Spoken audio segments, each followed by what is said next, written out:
Okay, Math 7, Unit 7, Lesson 3, Scale Problems and Shapes. We talked about shapes, specifically quadrilaterals. Now we're going to look at some formulas.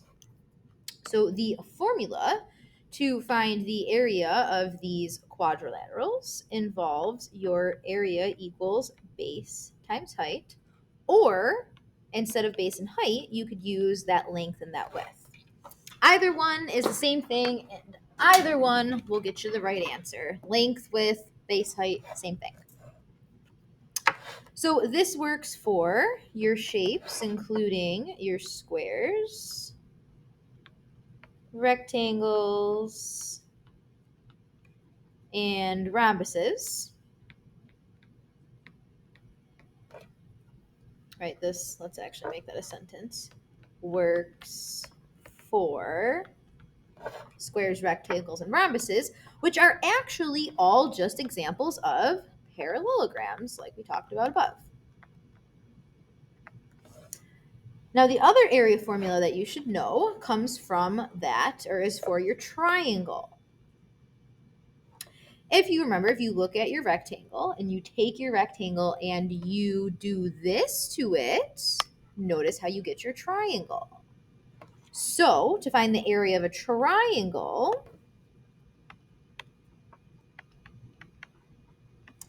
triangle area is equal to 1/2 base times height. But now remember, multiplying by 1/2 is also the same as dividing by 2. So you might see base times height divided by 2.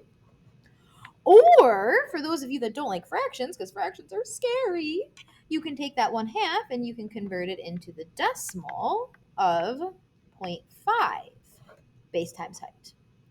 So any one of those three triangle area formulas will get you what you need.